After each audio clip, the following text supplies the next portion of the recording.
Binisita natin ang Santa Cruz Elementary School, isa sa mga trending na school ngayon dito sa probinsya ng Aklan dahil yung kanilang mga room ay may mga kulay, may timang kulay, no? May iba-ibang kulay at talagang nakita naman natin dito sa paligid na talagang maaliwalas ang paligid.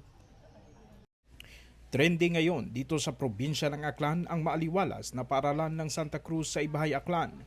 Ang bawat kwarto kasi may iba't ibang tema ng kulay kung kaya't kinagigiliwan ng mga bisita at ng mga mag-aaral at ganun din ng mga magulang. Napakaaliwalas po na na school dito sa Santa Cruz Elementary School.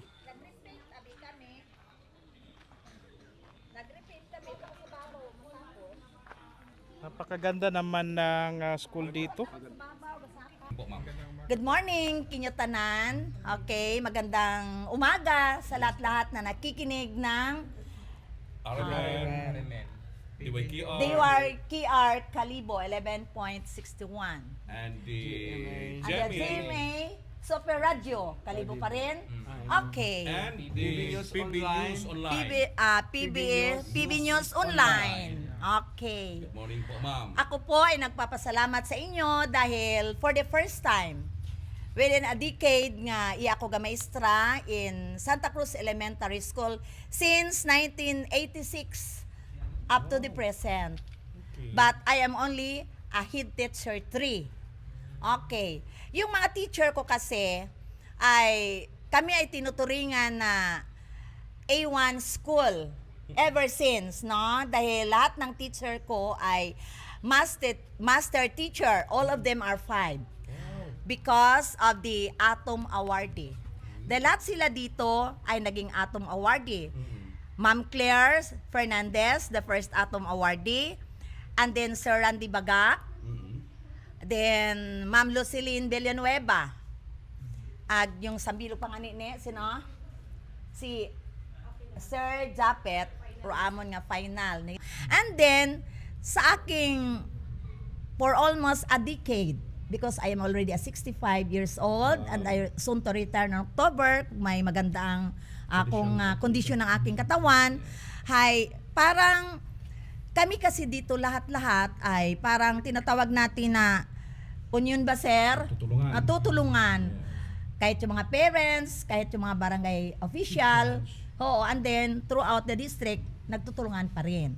At yung pinaka-importante sa lahat, yung aking mga teacher, they are very industrious and they're spending their own money. Hindi lang sila, sir, nagsalig sa mga MOOE ng school, but lahat sila personal na mga, even though they are not very rich teachers. Diba? Salig-salig lang tayo sa mga bonus, mga ganyan, but they are very, ano ba yung sa Tagalog? Generous to help the learners of Santa Cruz Elementary School.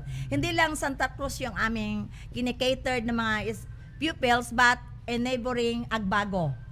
Agbago. Dito pa rin sila. From nanay to unga. Lahat ng mga nanay dito nag-aral, pati yung mga bata. Hanggang ngayon, yung mga apo dito pa rin nag-aaral. Because siguro na-trust nila yung mga kalidad ng aking mga teacher. And then, pagdating sa mga tulong-tulong dito, maraming mga nagpupunta ditong mga riders, through the effort, mga vloggers, through the effort of Sherwin Sorusa. Yung dating, si Shane Sorusa. Dahil siyang nagdadala dito ng mga kung sino-sinong tumutulong. Na tumigil na yan, sir, nang nagtrabaho siya sa Boracay, mga 2 years na. Pero, sige pa rin ang suporta niya sa amin sa pagtulong ng gagawa. Sino-sino. And then, sa ngayong opening, nag-repaint kami, sir, ng school. Diba? Nagtanggap ng mga bonus yung aking mga teacher. Okay, dahil sabi nila, ibahin ko naman yung kulay ng ating room. Iniba nila. Sabi nagpunta ko sa district, sabi ng aming ADA doon, ma'am, hindi pwedeng kulayan yung classroom. Sabi ko, I will supal. Dahil I will be soon to retire, sabi ko, kulayan niyo yan. Nangangat mari kung ikiyak ni Sir. It's okay. So, yun ang nangyari. So, bawat isa, nag-design ng kanilang kulay. lahat, upuan, lahat-lahat. Dahil ang pinaka-importante naman sa lahat, yung nagpunta kasi kami ng Pasig City na yun ang sinabi na first na pumasok yung mga bata, kailangan na ano sila, parang handa si teacher at yung mga inspired sila, sir. So lahat, magmula kinder up to grade 6, repainted kami, sir. Nagtulong din yung MOOK, pero marami yung kanilang personal na bulsa. Siyempre, bagong bato ng 10,000 allowance. Di ba, sir? Lalo na si Ma'am Ninya. Lahat sila, sir. Inaubos dito sa room. Sa room. Doon, kung pumunta kayo doon, wala kayong makitang hindi maganda. Lahat yan. Lahat yan. Dahil may mga pintor din ako dito sa grade 1. Siya lang, soon to retire din yan, sir. So, lahat sila, masisipag, walang gaamot sa Walang gamot to, pero personal owned. personal owned by the teacher dahil nahiya naman kasi kami na lagi kang naghihingi. Oo. Ay sabi ko sa kanila, kung gusto yung gumanda yung mga school natin at saka inyo, spend your own money. Para ron, sir, gida sa among mga unga. Ang learners ay importante na walang bagsak. Ang learners ay all welcome, ever ready. Visitors are welcome from the division office always. Gid aron, sir. Dahil si Ma'am Inday nga ra ako ay matanda na ako, pero ganun pa rin ako. Retirable na ako, sir, on October. Hindi halata, ay already 65. Taga dito kami. At lahat kami ay taga rito. Oo, yun lang ang pinakamaganda. Yung manami sa eskwelahan, yun ang pinakamaganda. Lahat kayo ay taga-iya. So, walang pamasahe. Siyempre, pa-lipstick lang tayo minsan. At kahit nagchinelas na kayo, go pa rin. At dito sila kumakain, sir. So, focus sila sa mga unga with us sa natanan. So, tutukan talaga yung mga bata. Ang problema lang, yung mga bata may problema, hindi si teacher. Pero Kahit saan. Naman yung mga teacher Oo, yan. madadala yan. Oo, yung mga Si Teacher aral-aral na Ma'am yan. is color Purple. Yung kay Yes. Ma'am, Kay may Ambito.